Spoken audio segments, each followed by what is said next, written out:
करते हैं प्रभु यीशु क्रिस्त के नाम से। प्रभु परमेश्वर आपको भी आशीष करे। प्रभु आप सबको, एक मिनट, विजय ने लाइव नहीं किया फिर से एक बार, ओके।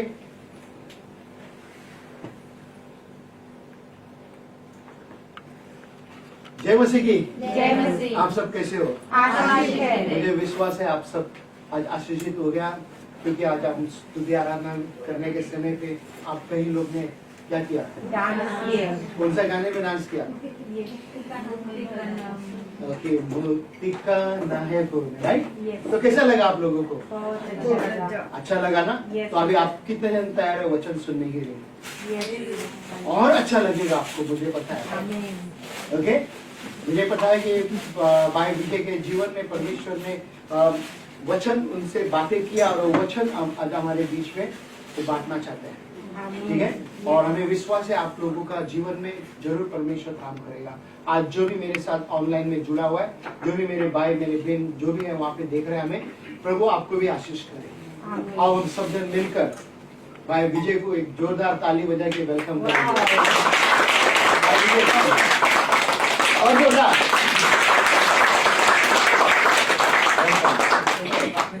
ओके, जरूर। अब हम सब जन हाथ बढ़ाएंगे, भाई के लिए प्रार्थना करेंगे।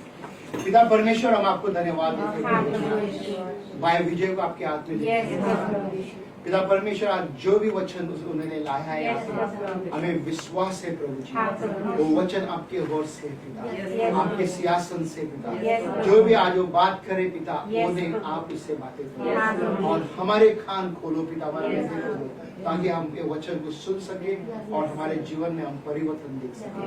धन्यवाद देते पिता, यीशु के नाम से हम प्रार्थना करते हैं। जय मसीह।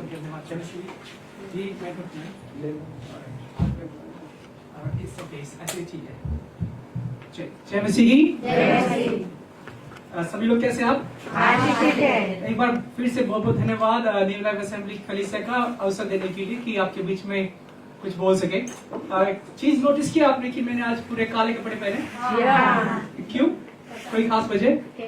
काले कपड़े पहनने से कुछ होता है?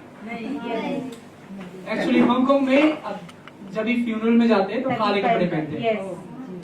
तो जो पिछले समय में जो 15 नवंबर को आग लगी थी, तो आज सुबह में उनके फ्यूनरल में गया और देखा कि कैसे एक जो माँ है, और वो अपने बेटे और अपने पति की लाश के सामने बैठी है, रो रही है। और मुझे उस समय से लग रहा था कि हमारे साथ जीवन में कितने ऐसे पल होते हैं कि हमें पता ही नहीं है कि अगर आगे वो कुछ होगा तो हम क्या करेंगे।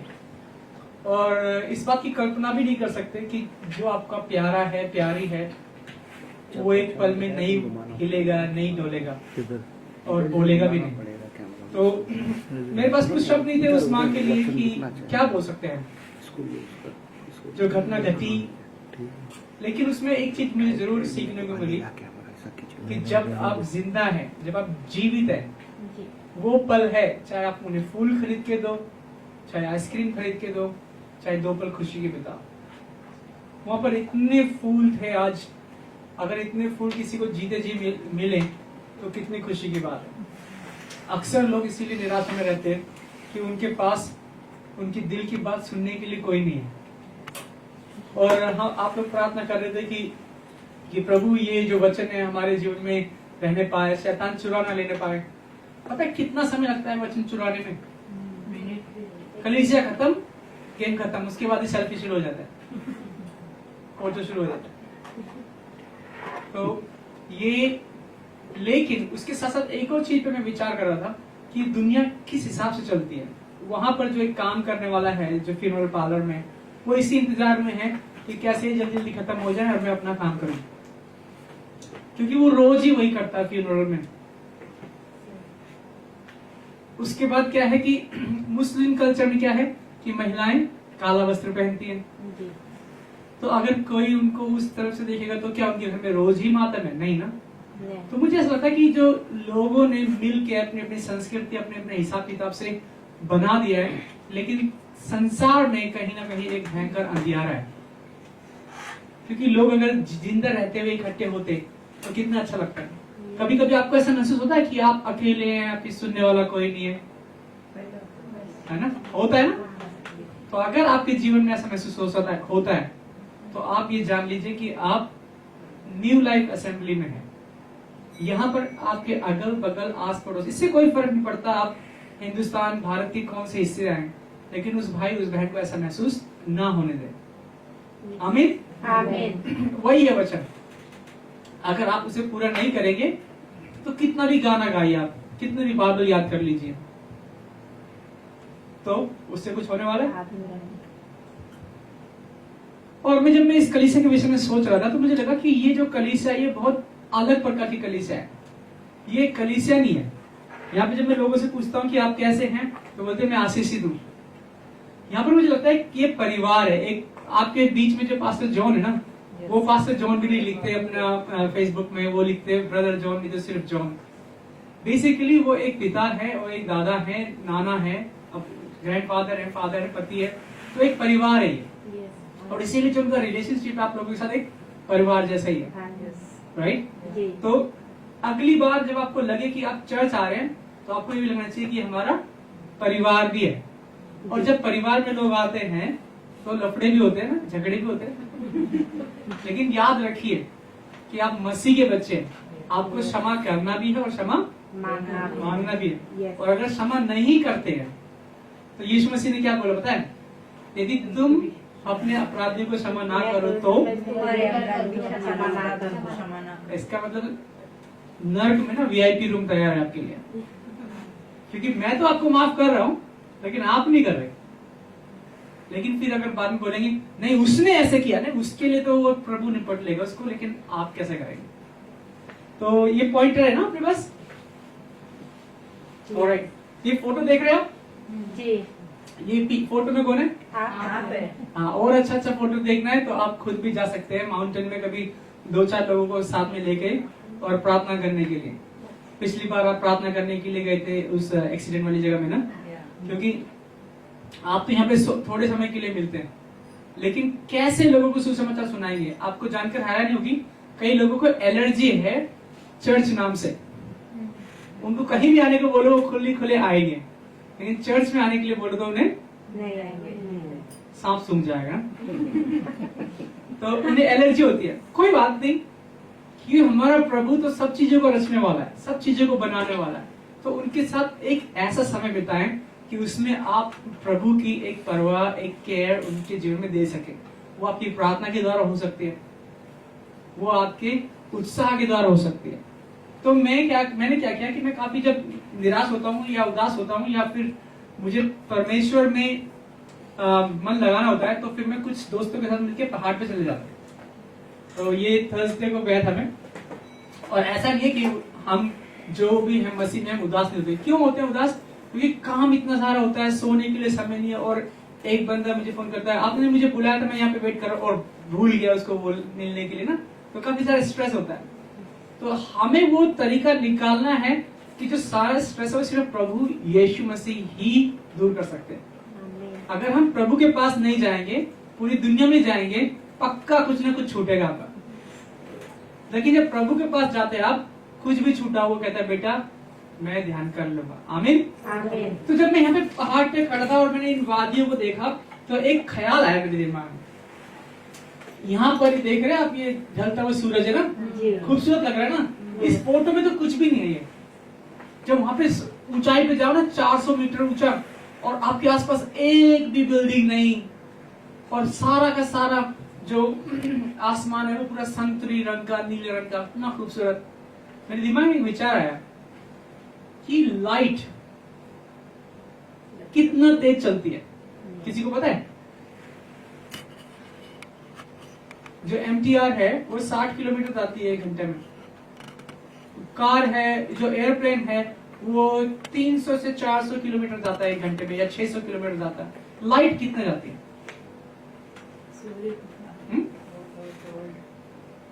कितना जाती है? वो 1 सेकंड के अंदर 3 लाख किलोमीटर जाती है लाइट। ये जैसे मैंने पॉइंट करा ना इधर से इधर, तो अगर इसको रास्ता चलते जाएगी, हमको तो दिखेगी नहीं ना, तुरंत वहां से वहां गायब हो जाते हैं ना, हमारी आंख नहीं देख सकती। सूरज कितनी दूर है हमारे धरती से?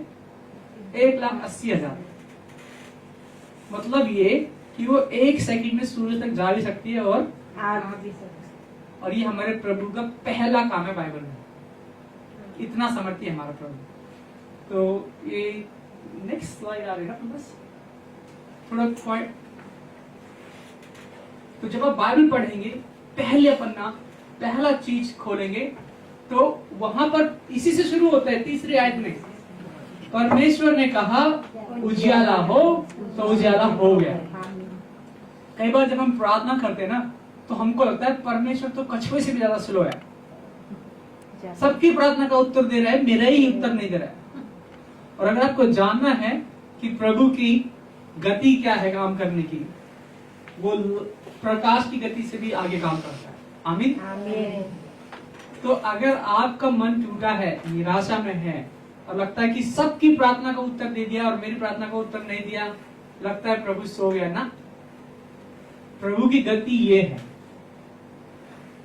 3 लाख किलोमीटर 1 सेकेंड। मेरा घर यहां से दिल्ली में लगभग 6000 किलोमीटर दूर है। तो 1 सेकेंड में कितनी बार आ सकते हैं और जा सकते हैं वापस मेरे घर पे? 50 बार 1 सेकेंड में। ये हमारा प्रभु कर सकता है। आमीन। तो कई बार हमको लगता है कि, और वचन में भी लिखा है ऐसा में, कि हमारे प्रभु का हाथ छोटा नहीं हो गया। आमीन। और वो जो हमारा प्रभु है उसमें ये सामर्थ है, और उसी की सामर्थ पर हम भरोसा करते हैं, हम अपनी सामर्थ पर भरोसा नहीं करते। तो ये जो है देखेंगे आप यहाँ पर कि ये 3 लाख किलोमीटर, और जो प्रिसाइज है वो ये है कि 2,99,792 किलोमीटर पर सेकेंड, इतने हिसाब से रोशनी काम करती है कि जब प्रभु बोलता है तो इतनी स्पीड से काम होता है। लेकिन अब सवाल ये उठता है कि हमारे जीवन में काम क्यों नहीं हो रहा है? हमारे जीवन में काम 2 वजह से नहीं होता। एक तो जो प्रभु बोलता है वो हम नहीं करते, 2 हम वही करते हैं जो प्रभु नहीं बोलता, है ना। लेकिन जब जो प्रभु बोलता है और वही हम करते हैं तो उसकी गति ये होती है। आमीन। आमीन। तो जब मैं अपने दोस्तों के साथ गया तो बाइबल आप पिछली बार पढ़ रहे थे ना, द एटीट्यूड ऑफ क्राइस्ट, पिछले सुसमाचार में, तो मैं उसके विषय में भी सोच रहा था। तो यहाँ पर आप पढ़ेंगे अगर फिलिपियों अध्याय 2 और 3, और यहाँ पर देखो मैं अपने ये पास्टर है, पास्टर ऑर्डरी, और ये उनके यूथ के चर्च के मेंबर हैं, और ये आसमान देख सकते हैं, यहाँ से ऑरेंज होता है, यहाँ से व्हाइट होता है, यहाँ से ब्लू होता है, और एकदम चट्टान पे। तो आप लोगों को कहूंगा कि अलग अलग तरीका ढूंढिए, अलग अलग वजह ढूंढिए प्रार्थना करने के लिए। आपके पास नहीं है समय, अपनी कोशिश में भी जा सकते हैं, लेकिन अलग अलग ढूंढिए तरीका कि कैसे एक किसी को हम प्रभु का उत्साह दे सके। आमीन। तो यहाँ पर क्या लिखा हुआ है जरा आप पढ़ सकते हैं, जिसे को हिंदी पढ़नी आती है तो ठीक है, नहीं तो इंग्लिश भी है इधर। तो यहाँ पर लिखा है, विरोध या झूठी बड़ाई के लिए कुछ न करो, पर दीनता से एक दूसरे को अपने से अच्छा समझो।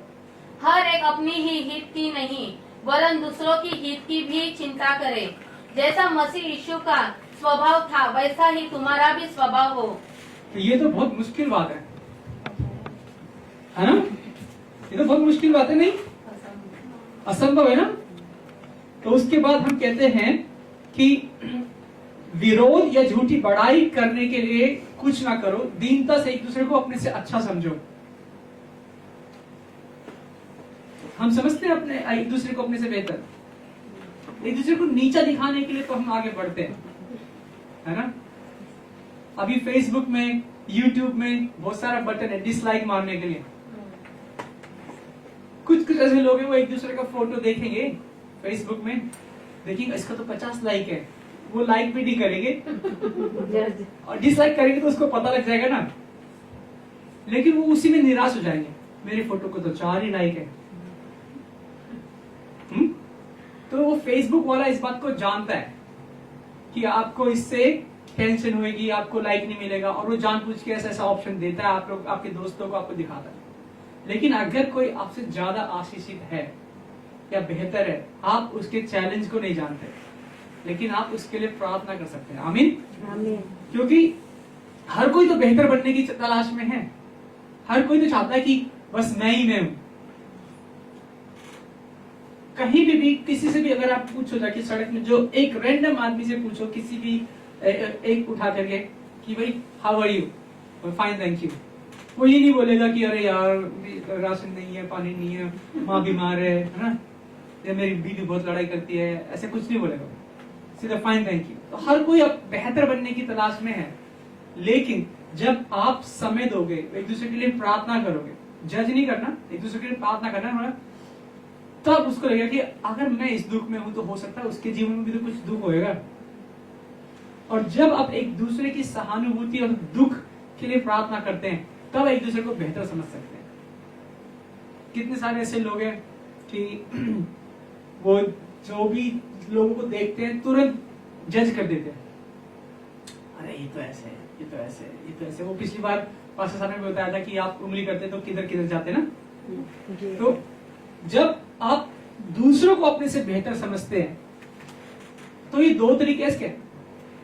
ज्यादातर लोग दूसरों को अपने से बेहतर समझते हैं और मैं तो किसी लायक ही नहीं, ये गलत है। बोलते दुनिया का सबसे दुखी बेचारा मारा मैं ही, वो जब चले जाते उसको बोलते हैं इंफीरियरिटी कॉम्प्लेक्स।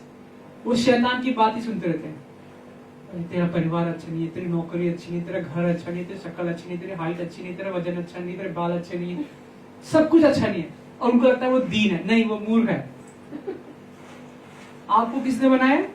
परमेश्वर ने। और आपको लगता है कि जीवन में कुछ भी अच्छा ही नहीं।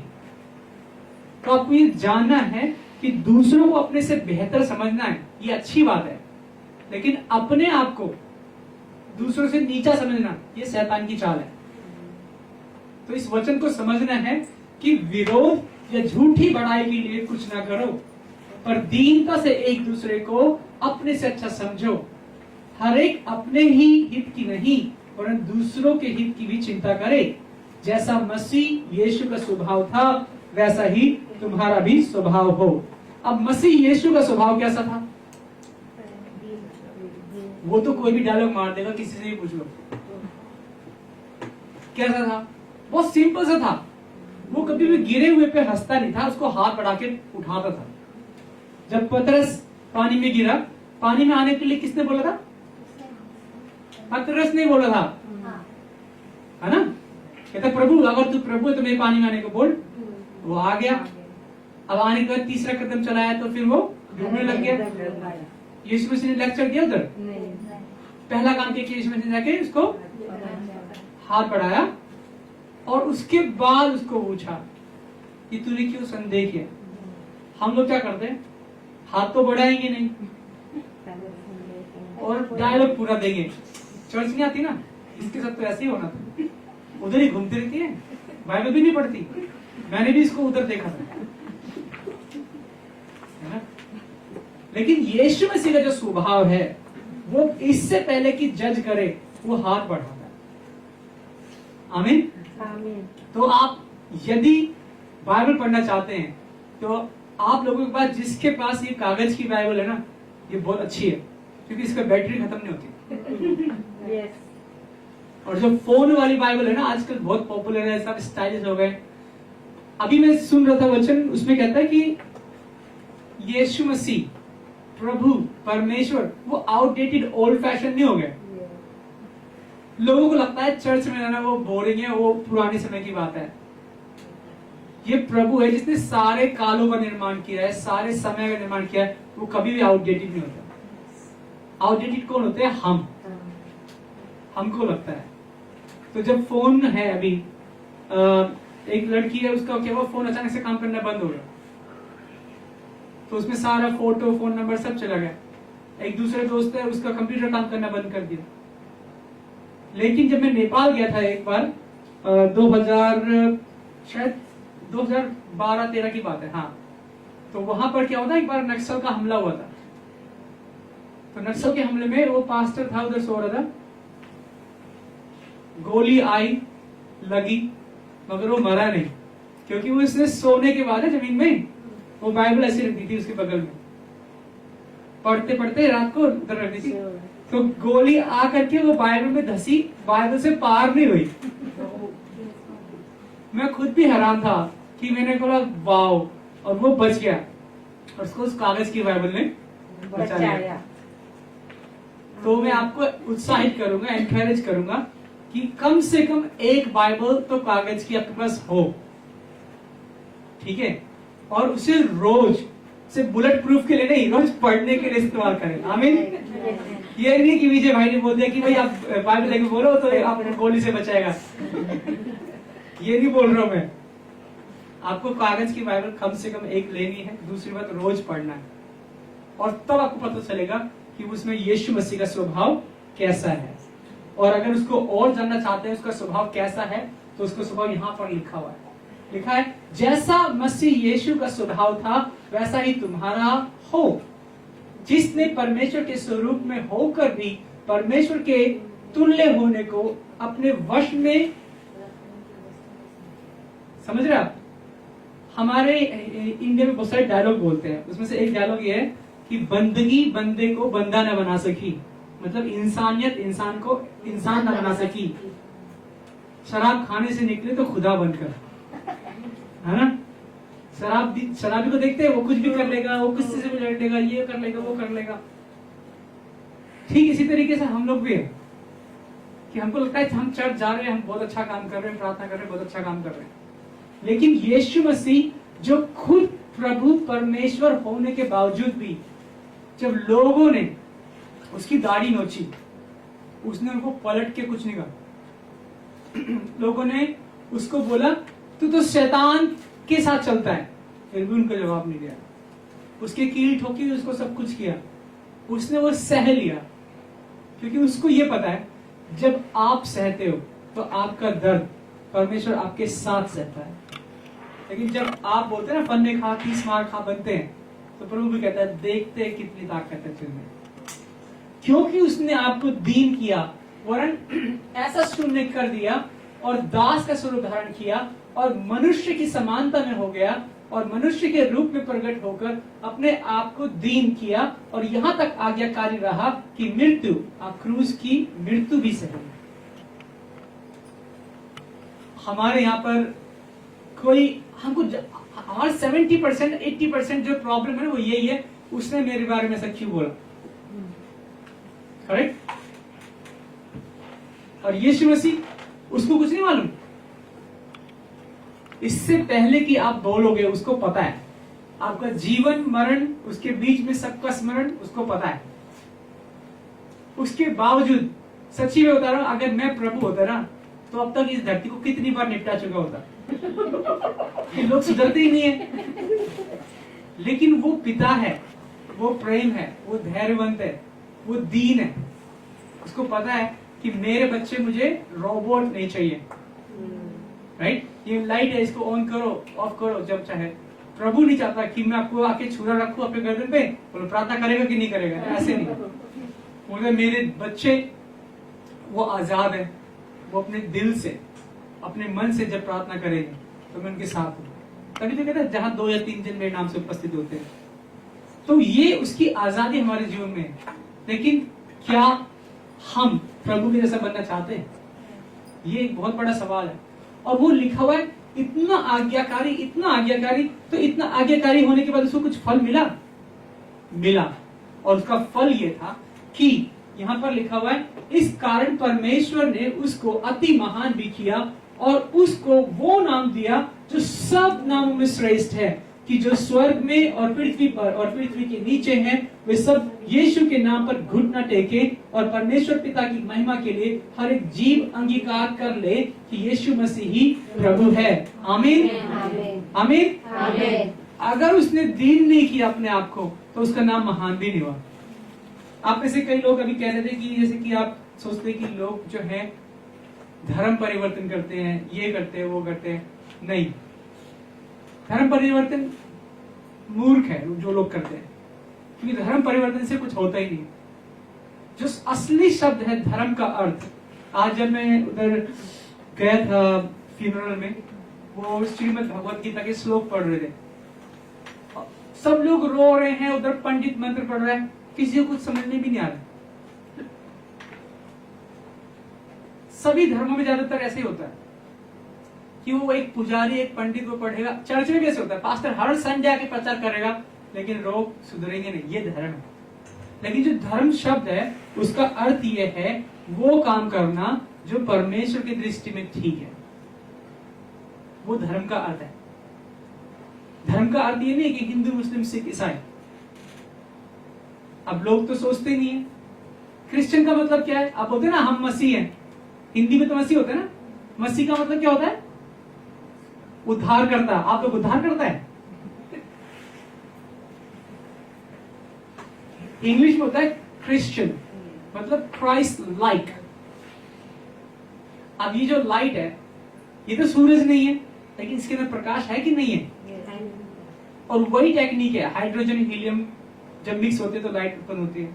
तो हम प्रभु नहीं है, लेकिन क्योंकि हमारा स्वभाव प्रभु जैसा है तो हम मसीह। एक इजिप्ट की महिला आई यहाँ पर, हमारे बच्चे उसके पढ़ने आते हैं यहाँ पर, तो मुझे एक दिन पूछती है कि विजय, मैंने बोला यस, कहती है मैं आपके प्रॉफिट को प्रेम करती हूँ, तुम मेरे प्रॉफिट को प्रेम क्यों नहीं करते?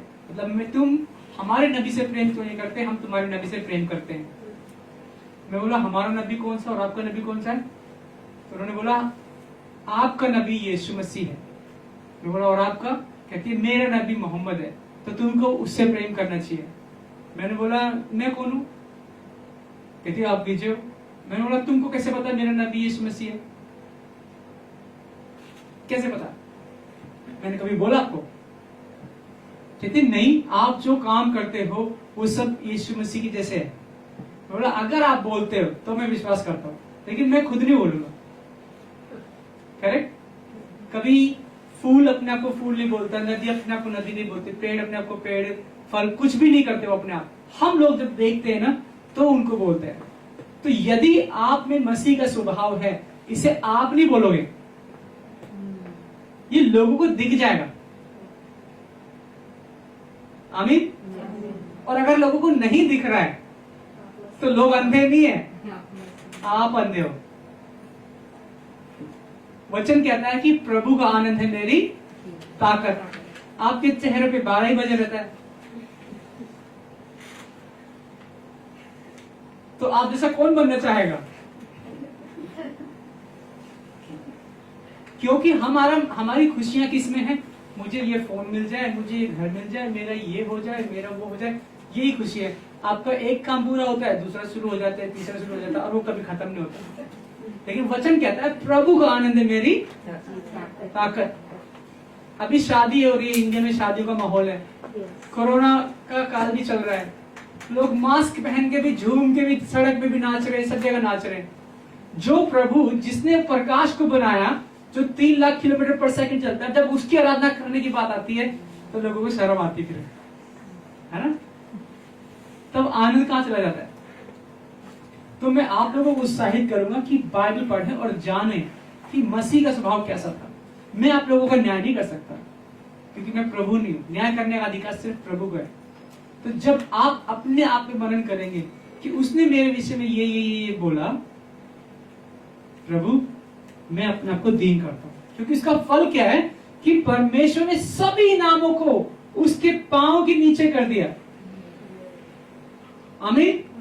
जो दीनता का फल है वो सबसे महान है, और इसीलिए वो फल यीशु मसीह के पास है।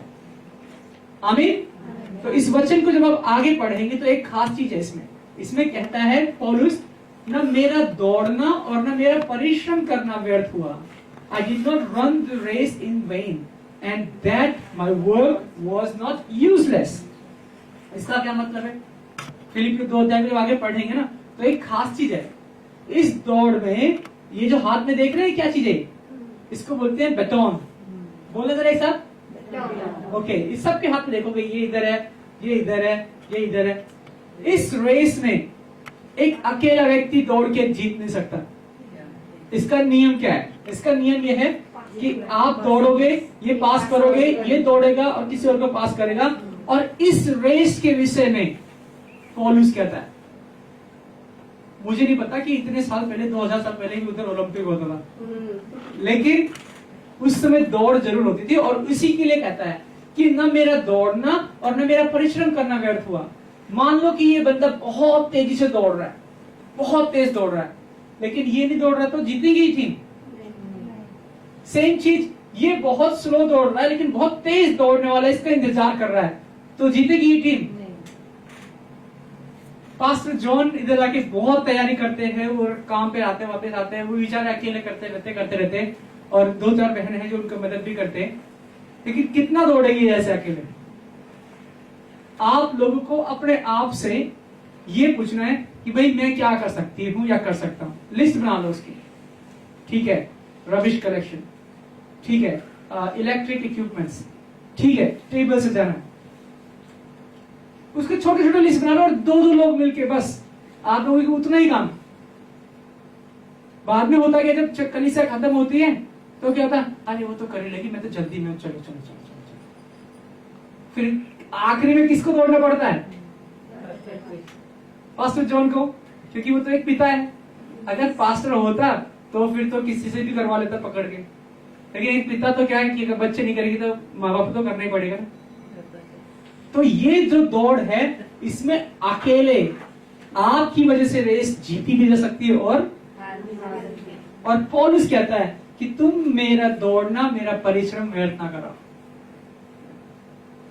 2 साल होने को है ना अभी एनएलए को, हो गया ना 2 साल, सेकेंड ईयर। ऐसा होना चाहिए कि मैं बताता हूं आपको कि अभी एक दूसरे चर्च ने मुझे बोला कि हमारे पास जगह है, यहाँ पे 200 लोग बैठ सकते हैं। मैंने बोला कि हमारे यहाँ पे तो 50 लोगों के लिए जगह है, वही पूरा नहीं होता, हम 200 क्या करेंगे। जब मैं उधर फ्यूनरल में गया आज सुबह तो देखा, क्योंकि वहां पर उन लोगों के पास अगर प्रभु होता तो वो जानते कि मरने के बाद फूल भेजने से अच्छा है जीते जीवन तक प्रभु को सुसमाचार सुनाया जाए। आमीन, आमीन। और वो जो बहन है जिसके साथ ये घटना घटी, वो इसी बात से दुखी है कि जिसको मैं नहीं जानती वो तो आए, लेकिन मेरे अपने सगे संबंधी रिश्तेदार नहीं आए। यीशु मसीह हर एक के जीवन में आपको ले जाना चाहता है, लेकिन पहले आप में उनका स्वभाव हो। आमीन, आमीन, आमीन। और अब जब जाकर के मैं बताने जा रहा हूं, जो खास जो विषय है आज का, वो आप पढ़ सकते हैं दूसरा राजा उसके 5 अध्याय में। और यहाँ पर एक छोटी लड़की है और इस लड़की की कहानी आप लोगों से मिलती जुलती है। मैंने पहले जो मैसेज तैयार किया था वो दूसरा था, और पूरा मैसेज तैयार होने के बाद प्रभु का आत्मा ने मुझे बोला कि ये नहीं है मैसेज। मैंने बोला यार अब क्या करें, कभी पूरा मैसेज तैयार हो गया, पावर पॉइंट भी तैयार हो गई, पूरा सब कुछ, मतलब फिर क्या बोलना बताओ प्रभु। तो ये दूसरा वचन डाला गया और ये दूसरा राजा उसके 5 अध्याय में। और यहाँ पर एक लड़की देख रहे हैं आप, छोटी सी, ठीक है, और इस छोटी लड़की का नाम ही नहीं है बाइबल में। इस छोटी लड़की के अंदर एक खास बात है और वो आप सभी से सिमिलर है। नंबर 1 कि ये लड़की जो है एक घर में काम करने वाली है। नंबर 2 वो अपनी मर्जी से काम नहीं कर रही है, मजबूरी में काम कर रही है। वो क्यों मजबूरी में काम कर रही है? उसके माँ बाप से उसको पूछ कर नहीं लाए, उसको उठा कर ले आए, दासी बना कर ले आए, चॉइस भी नहीं। और उस लड़की का नाम तक मेंशन नहीं है। लेकिन जब आप पढ़ोगे दूसरा राजा, और उसके अंदर एक खास बात यह है कि पहली बात कि वो लड़की विश्वासी है, वो विश्वास करती है प्रभु में, मेरा प्रभु जीवित प्रभु है, सामर्थी प्रभु है। वो दासी भी है कि वो कहीं जा नहीं सकती, कुछ कर नहीं सकती। ये पेंटिंग बहुत अच्छी बनाई है, लेकिन अगर आप देखेंगे दास की हालत ऐसी नहीं होती। और वो घर में काम करने वाली एक बच्ची है। लेकिन चौथी चीज सबसे बेस्ट है उसके अंदर कि वो दासी होने के बावजूद, छोटी होने के बावजूद भी वो परमेश्वर का संदेश देने वाली व्यक्ति है। और ये किसके घर काम करते हैं पता है आपको? ये काम करते हैं, समझ लो कि सबसे बड़ा जो आर्मी का जनरल कर्नल है ना, उसके घर काम करते हैं, ऐसे मान लो आज की डेट में। तो अगर आप पढ़ना शुरू करेंगे इसमें, तो आराम के राजा नामान का नाम सेनापति अपने स्वामी की दृष्टि में बड़ा प्रतिष्ठित पुरुष था, क्योंकि यहोवा ने उसके द्वारा अरामियों को विजयी किया था। और ये शूरवीर था परंतु कोढ़ी था। तो वो एक ऐसे एक व्यक्ति के घर में काम करती थी जो कि आर्मी कमांडर था, लेकिन उसको कोड था। अब ये भी एक खास चीज है कि ये लोग प्रभु को नहीं जानते, और फिर प्रभु ने इनको जीत कैसे दी, है ना? इधर देख रहे आप कि यहोवा ने उसको यहोवा ने उसके द्वारा अरामियों को विजयी किया था इस सेनापति के द्वारा। ये भी मसीह को नहीं जानता, प्रभु को नहीं जानता। आप इसमें एक खास चीज जान सकते हैं, अगर आज की डेट में कोई अमीर है या कोई कामयाब है या किसी के पास टैलेंट है, वो बिना प्रभु के दिए हुए अनुग्रह से नहीं हो सकता। ये है मुख्य बात। कई बार हम इसीलिए जलते कूदते मरते रहते हैं, वो तो जानते भी नहीं है, प्रार्थना भी नहीं करते, उनके पास एक से एक गाड़ी कैसे है, उनके पास इतना धन दौलत कैसे है। प्रभु के बिना किसी के पास कुछ नहीं हो सकता। अगर आपके पास प्रभु है, सबसे बढ़कर है। आमीन। तो आपका आनंद प्रभु में है या साजो सामान में है, ये सवाल है। ठीक है। उसके बाद दूसरी आयत में हम जब देखते हैं तो वहां पे लिखा क्या है कि एक छोटी लड़की थी वहां पर, और जो नामान उसकी पत्नी की सेवा करती थी। और उसमें अगर आप आगे पढ़ेंगे तो वो कहती है तीसरी आयत में क्या लिखा है, उसने अपनी स्वामी से कहा, जो मेरा स्वामी शोमरेन के भविष्यद्वक्ता के पास होता तो क्या ही अच्छा होता, क्योंकि वह उसको कोढ़ से चंगा कर देता। ये एक बहुत ही खास चीज है। आप लोग अपने अपने बॉस के पास काम करते हैं, ये जो है वो अपने बॉस के लिए अच्छी कामना करती है। 99% पीपल में आज तक जहां भी मिला हूं किसी से भी, वो अपने बॉस के लिए अच्छा नहीं सोचते। आप लोगों को तो नहीं पता मुझे, लेकिन ज्यादातर लोग मैं पूछता तो वही कहते हैं कि मेरा बॉस बहुत ये है वो है। अभी पिछले हफ्ते एक है दोस्त है, ठीक है, वो ड्राइवर है, वो इतनी लंबी चौड़ी गाड़ी चलाता है ड्राइवर के लिए, लेकिन उसमें एक स्क्रैच आ गया, उसकी तनख्वाह काट दिया, 8,000 काट दिया उससे एक स्क्रैच का। तो उनके पास इतना धन है, लेकिन आपको एक गलती से खड़ा, तो वो अपने बॉस के प्रति अच्छा मन होएगा कि नाराज होएगा। लेकिन ये लड़की है, ये दासी भी है, इसका अच्छा मन है कि इसका खराब मन है? ये प्रभु का स्वभाव है कि अपने सताने वालों के लिए भी अच्छा सोचो। सोच सकते हैं हम। और वो क्या कहती है यहाँ पर, वो प्रभु का संदेश भी लाई कि यदि आप पढ़ो, उसने अपने स्वामी से कहा, जो मेरा स्वामी मतलब मालिक, बॉस, कहती है शोमरेन के भविष्यद्वक्ता के पास होता तो क्या ही अच्छा होता, क्योंकि वो उसके कोढ़ से चंगा कर देता। मतलब ये, आप में से भी किसी ने कहा था कि कई लोग हमें प्रार्थना करवाने के लिए, यदि आप आए यहाँ पर प्रार्थना करवाने के लिए, तो कुछ लोग आए भी थे प्रार्थना करवाने के लिए पास्टर साहब से।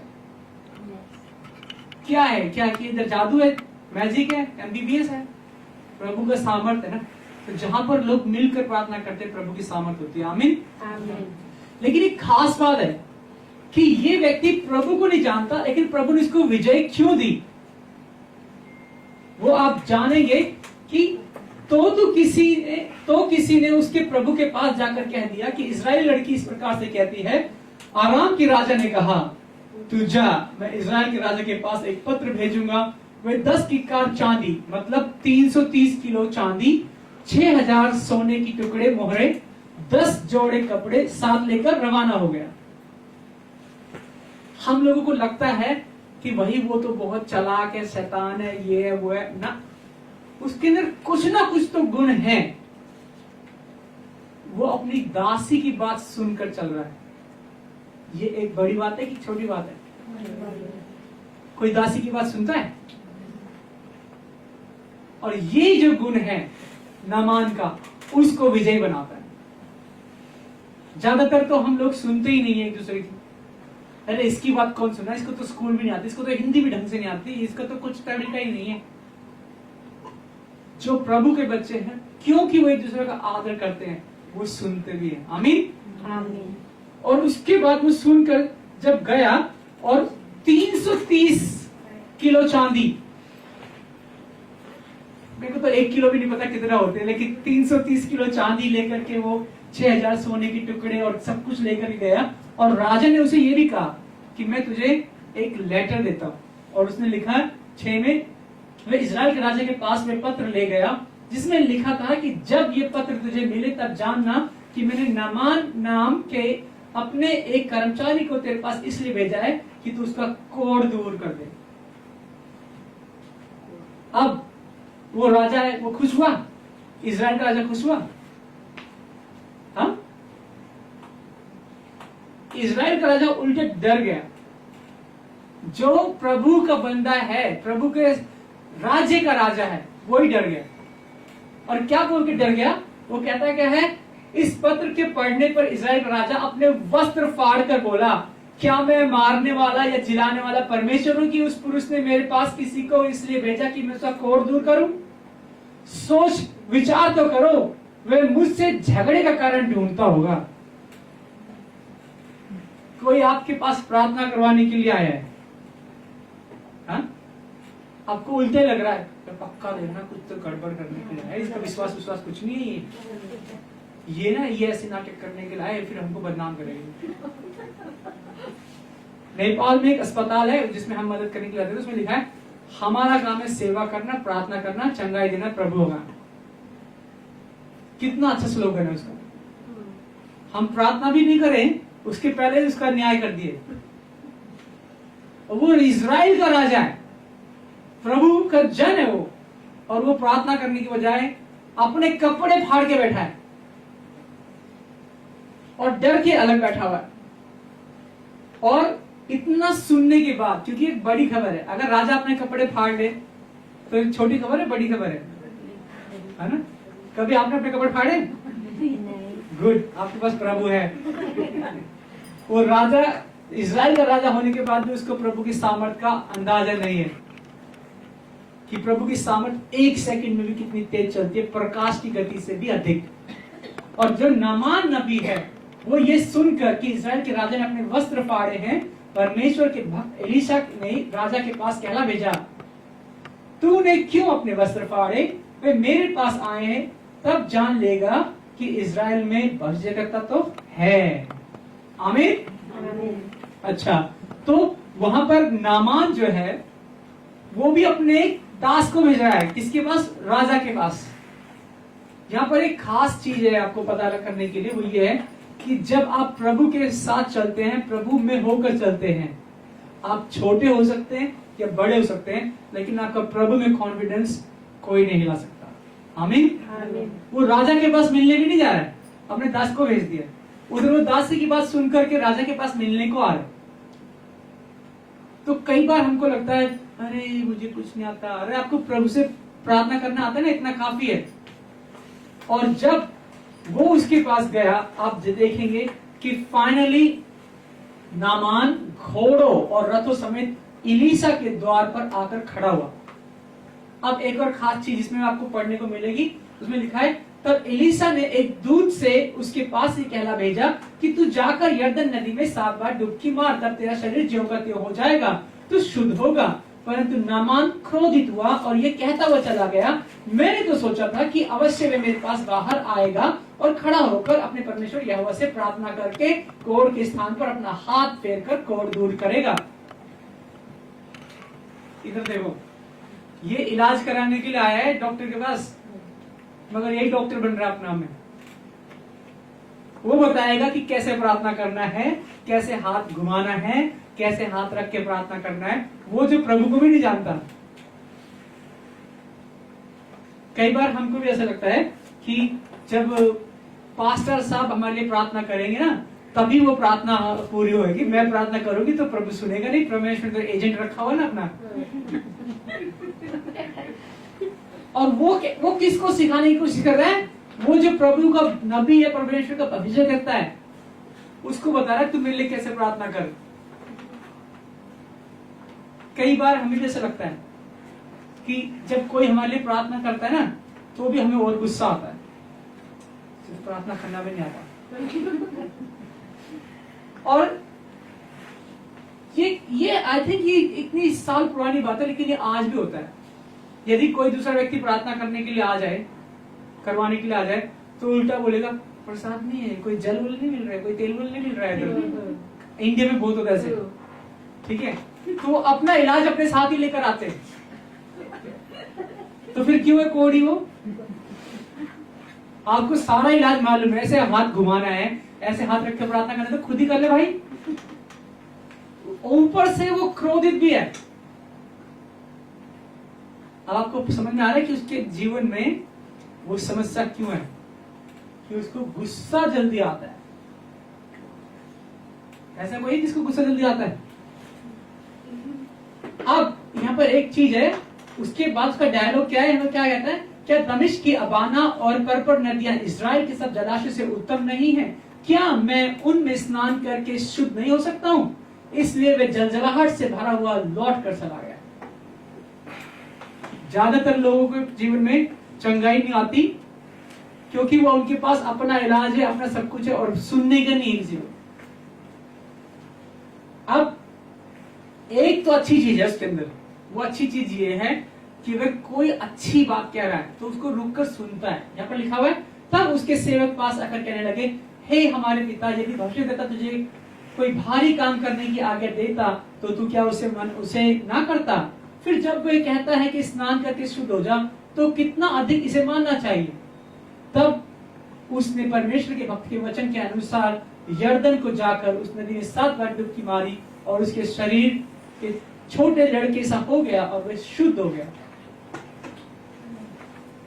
आज्ञा मानने में ना सामर्थ्य है। आज्ञा छोटी भी हो सकती है, बड़ी भी हो सकती है।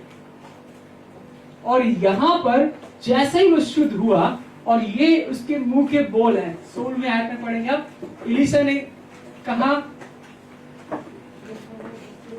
और उसके बाद कहता है कि यहाँ 15 में कहता है कि अब मैंने जान लिया समस्त पृथ्वी में इजराइल को छोड़ और कोई परमेश्वर नहीं, इसलिए अब अपने दास की भेंट ग्रहण कर।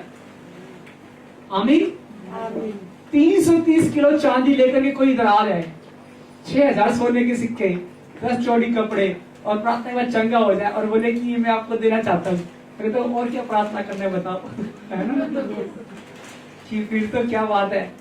लेकिन एलीशा यहाँ पर क्या कहता है, इस सब की जरूरत नहीं है। उसने सब कुछ लेने से मना कर दिया। कहता है प्रभु ने चंगाई दी ना आपको, चलो कोई बात नहीं। और वो उसको क्या कहता है, यहाँ पर आखिर में देखेंगे आप, कुशल से विदा हो, उसने उसको विदा कर दिया। अब यहाँ पर एक खास चीज है जानने के लिए, आप घर में पढ़ सकते हैं कि जब वो थोड़ी दूर गया, तब परमेश्वर के भक्त एलीशा का सेवक गेहजी सोचने लगा, यार मेरा स्वामी, मेरा पास्टर तो पागल है, उसने तो कुछ पैसा लिया ही नहीं, सब कुछ ऐसे कैसे छोड़ दिया। वो उसके पीछे दौड़ता हुआ गया। गेहजी नामान के पीछे दौड़ा, और नामान किसी को अपने पीछे दौड़ता हुआ देखकर उससे मिलने को रथ से उतर पड़ा। ये कितनी अच्छी चीज है नामान के अंदर। वो देख रहा है कि कोई एक दास ही पीछे उतर आ रहा है, वो फटाक से उतर गया रथ से। उसके अंदर अच्छी बात यह है कि वो किसी को छोटा और बड़ा नहीं समझता। उसके अंदर समस्या यह थी कि उसको गुस्सा जल्दी आता। तो जब उसको प्रभु ने चंगाई दे दी, वो उससे भी मुक्त हो गया। लेकिन अब जो गेहजी, जो प्रभु का दास के दास था, वो उससे मिलने के लिए आ रहा है, और उसके बाद क्या कहता है कि भाई बताओ सब कुछ ठीक ठाक तो है? उसने कहा हाँ सब कुछ है, मेरे स्वामी ने मुझे तुझसे ही कहने को भेजा है कि एप्रिल की पहाड़ी के भजनकर्ताओं में से 2 जवान मेरे पास आए हैं, इसलिए उनके लिए यहाँ 1 इक्कार चांदी और 2 जोड़े वस्त्र दे दे। और वो उनके लिए सामान मांगने के लिए गया। ऐसे घटना घटी नहीं, ठीक है। और वो तो इतना खुश हुआ, कहता 1 नहीं बल्कि 2 ले जा। उसने उससे विनती की, बहुत विनती करके 2 किक्कार चांदी अलग करके थैलियों में बांधकर 2 जोड़े वस्त्र अपने सेवकों पर लाद दिए, और वो उन्हें उसके आगे ले चले। उसने 1 मांगा था, उसने 2 लेके गया। और आप देखोगे तब उसने उन सब वस्तुओं को लेकर घर में रख दिया और मनुष्य को विदा किया और वो चले गए। और वो भीतर जाकर अपने स्वामी के सामने खड़ा हुआ। एलीशा ने उससे पूछा, हे गेहजी, तू कहाँ से आता है? उसने कहा, ओ तेरा दास तो कहीं नहीं गया, यही था, मैं बस यही था। अपने इंडिया में बहुत चलता है फोन में ना, कहाँ है भाई? बस यही हूँ, पहुंच गया, अभी घर पे ही बोलते हो ना। इधर भी चलते हैं। तो वो ऐसे कह रहा है, बस यही था, मैं तो कहीं नहीं गया। तो उसने उससे कहा, तब जब वो पुरुष इधर मुंह फेर कर तुझसे मिलने को अपने रथ से उतरा, तब पूरा हाल मुझे मालूम था। क्या ये समय चांदी या वस्त्र या जलपाई या दाख की बारियां, भेड़ बकरियां, गाय बैल और दास दासी लेने का है?